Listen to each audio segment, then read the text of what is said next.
السلام علیکم، میں ہوں ابصار عالم۔ ناظرین، جیسا کہ آپ کو معلوم ہے کہ ملک میں امن و امان کی صورتحال دن بدن بگڑتی جا رہی ہے۔ مہنگائی اور کرپشن نئے ریکارڈ توڑ رہی ہے۔ گیس اور لوڈ شیڈنگ کی وجہ سے نہ صرف گھریلو خواتین کا نظام تباہ ہو چکا ہے بلکہ معیشت کا پہیہ بھی جام ہو چکا ہے، جس کی وجہ سے بے روزگاری اور غربت میں بے پناہ اضافہ ہو رہا ہے۔ ہم دیکھ رہے ہیں کہ ملک میں کوئی بھی ادارہ صحیح سمت نہیں جا رہا بلکہ تمام ادارے تباہ ہو رہے ہیں۔ ماہرین کا خیال ہے کہ اگر صورتحال یہی رہی، امن و امان کی حالت صحیح نہ ہوئی، معیشت میں بہتری نہ ہوئی تو ملک بہت جلد دیوالیہ ہو جائے گا۔ لیکن اس کے باوجود ہم یہ دیکھ رہے ہیں کہ پاکستان کی جو اپوزیشن ہے وہ لوگوں کو سڑکوں پر نہیں لا رہی۔ لوگوں کا مطالبہ ہے کہ پاکستان کی جو مین اپوزیشن پارٹی ہے اس کو صحیح قسم کا کردار ادا کرنا چاہیے۔ لیکن تنقید یہ کی جا رہی ہے کہ پاکستان کی اپوزیشن پارٹی پاکستان مسلم لیگ نون، جس کے لیڈر میاں نواز شریف صاحب ہیں، وہ نہ صرف پنجاب میں اپنے چھوٹے بھائی شہباز شریف صاحب کی حکومت پر تنقید نہیں کرتے بلکہ وفاقی دارالحکومت اسلام آباد میں بھی ان کے ایک بھائی صدر آصف علی زرداری صاحب کی حکومت ہے جس کا وہ سہارا بنے رہتے ہیں۔ کیا یہ پالیسی ٹھیک ہے یا نہیں ٹھیک؟ کیا میاں نواز شریف صاحب کو لوگوں کو سڑکوں پر لانا چاہیے یا اس وقت ملک کے حالات اس بات کے متقاضی ہیں کہ کوئی ایسی بہتر پالیسیاں اختیار کی جائیں جو ملک کو ان بحرانوں سے، سنگین بحرانوں سے نکال سکیں؟ ان تمام معاملات پر اور جو ملک میں امیر اور غریب کے درمیان فرق بڑھتا جا رہا ہے، ٹیکسز کے ایشو ہیں، ان تمام معاملات پر ہم آج بات کریں گے میاں محمد نواز شریف صاحب سے، جو قائد ہیں پاکستان مسلم لیگ نون کے اور ہمارے ساتھ موجود ہیں۔ میاں صاحب السلام علیکم، خوش آمدید۔ جی ابصار صاحب خیریت؟ جی بہت شکریہ۔ اور جیسا کہ میں نے ابھی ذکر کیا کہ ہم بات سیاست سے شروع کرنا چاہ رہے ہیں، بہت سارے معاملات پر آپ سے بات کریں گے، لیکن تاثر یہ دیا جا رہا ہے کہ آپ لوگوں کو سڑکوں پہ نہیں لا رہے اور آپ وفاقی حکومت جو ہر معاملے پر تقریباً فیل ہو چکی ہے اس کا سہارا بن رہے ہیں۔ کیا آپ کے خیال میں لوگوں کو سڑکوں پر لا کر تبدیلی لانی چاہیے یا نہیں لانی چاہیے؟ ابصار صاحب، صورتحال جو ہے وہ پریشان کن ہے اور بلکہ پریشانی سے بھی اب آگے نکلتی جا رہی ہے، تشویش اب لاگو ہوتی جا رہی ہے لوگوں کو، اور مجھے بھی تشویش ہے۔ ایسا کیا ہوا ابصار صاحب پچھلے 10 سالوں میں کہ بالکل سب کچھ الٹ گیا اور پھر ہمارے جانے تک حالات قابو میں تھے؟ اس کے بعد پھر یہ 10 سال کا یہ دور بیچ میں آیا، آج 2011 ہے، بلکہ 11 سال ہو گئے ہیں۔ مجھے آپ یہ بتائیے، جو اس سلوگن پہ آئے تھے، اس نعرے پہ آئے تھے کہ پاکستان کے اندر ہم ایک انقلاب برپا کریں گے اور خوشحالی سے ہمکنار کریں گے اور یہ ہمارا 7 نکاتی ایجنڈا ہے، تو وہ تو ایک سہانا خواب دکھایا تھا قوم کو، اور یہ کہا گیا تھا کہ بہت اچھا اب دور آئے گا۔ وہ دور بھی آیا اور وہ دور بھی چلا گیا۔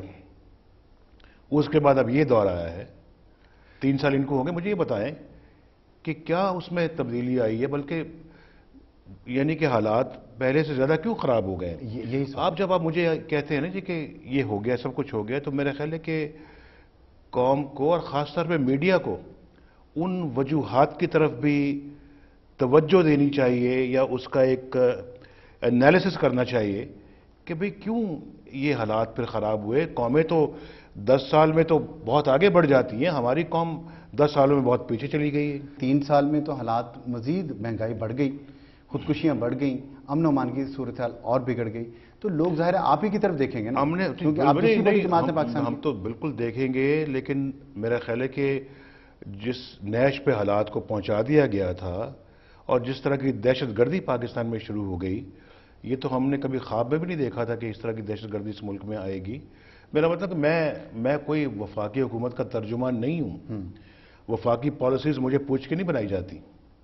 وفاقی جو اس وقت جو اسٹریٹجی بنتی ہے کسی بھی چیز کو ڈیل کرنے کے لیے، ٹیررزم کو مجھ سے پوچھ کے نہیں بناتے۔ وہ تو قومی اسمبلی میں بھی اپوزیشن کو نہیں بتاتے کہ وہ کیا کرنے جا رہے ہیں، امریکہ پہ کیا پالیسی ہے، ہندوستان کے ساتھ کیا بات چیت ہونے والی ہے، اور اس کے بعد پاکستان کے معاشی معاملات کو کس طرح سے نیگوشیٹ کیا جا رہا ہے۔ انٹرنیشنل جو ڈونر ایجنسیز ہیں، جیسے کہ آپ کی جو ہے یہ آئی ایم ایف ہے، ورلڈ بینک ہے، ان کے ساتھ کیا بات ہو رہی ہے، میں صرف یہی تو کس کن ٹرمز میں بات ہو، ہمیں نہیں بتایا جا رہا. یہی تو کہہ رہے ہیں کہ آپ کو کچھ بھی نہیں بتایا جا رہا، لیکن اس کے باوجود بھی اپوزیشن کا رول جو ہے وہ پھر آپ کو پلے تو کرنا چاہیے. وہ پلے کیا، اور ہم نے کہا کہ جی آپ ہم سے یا تو پہلے بات کرتے ہیں، آپ یہ جو RGST جو آپ لگا رہے ہیں وہ لگانے کا کیا جواز ہے؟ آپ ہمیں کہہ دیں جی کہ ہم ان کو سپورٹ کریں. بھائی آپ نے ہم سے پوچھا تھا کہ آپ جو IMF کے ساتھ یہ ایگری کر کے آئیں گے اور یہ طے کریں گے. اب آپ ایگری کرائیں اور اب آپ مصیبت میں پھنسے ہوئے ہیں، پوری قوم کو مصیبت میں ڈالنا چاہتے ہیں، اور ہمیں آپ کہہ رہے ہیں کہ ہم آپ کو سپورٹ کریں. ہم نے سپورٹ نہیں کیا. تو میں آپ کو یہ کہہ رہا ہوں کہ یہ دیکھیے جی، پچھلے اب 10 سال، جب 11 سال کی بات کرتے ہیں، 10 سال کی بات کرتے ہیں، تو اس میں 8 سال وہ بھی ہیں جو مشرف کے دور کے سال تھے. معیشت کو کس حد تک اتنا مضبوط بنایا گیا ہے، اس کی جڑوں کو مضبوط کیا گیا جو آج معیشت یہ سارے حالات برداشت کر پاتی. یعنی کہ معیشت مضبوط نہیں ہوئی، اور اگر مضبوط ہوئی ہوتی تو یہ سروائیو کرتی ہے سارا جو ہے یہ اس وقت جو صورتحال ہے اس کو.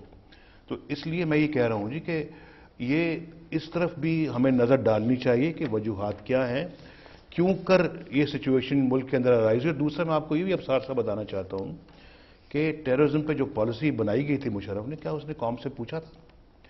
کوئی کسی قومی اسمبلی سے اس نے اس کا مینڈیٹ لیا تھا؟ اس وقت قومی اسمبلی تھی، کیا مینڈیٹ لیا تھا؟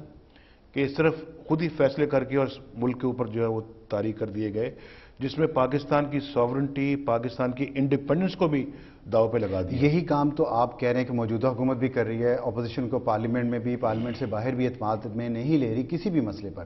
تو بات یہ ہو رہی ہے کہ اس وقت تو ایک ڈکٹیٹر کی حکومت تھی، اب ایک جمہوری حکومت ہے. اس میں اپوزیشن کی پارٹی کا ایک رول ہے، وہ رول لوگ سمجھ رہے ہیں کہ آپ افیکٹو طریقے سے نہیں پلے کر رہے. نہیں، میرا خیال ہے کہ ہم بہت افیکٹو طریقے سے پلے کر رہے ہیں، اور ہم ہر بات پہ جو ہے وہ ایک اصولی موقف اختیار کرتے ہیں.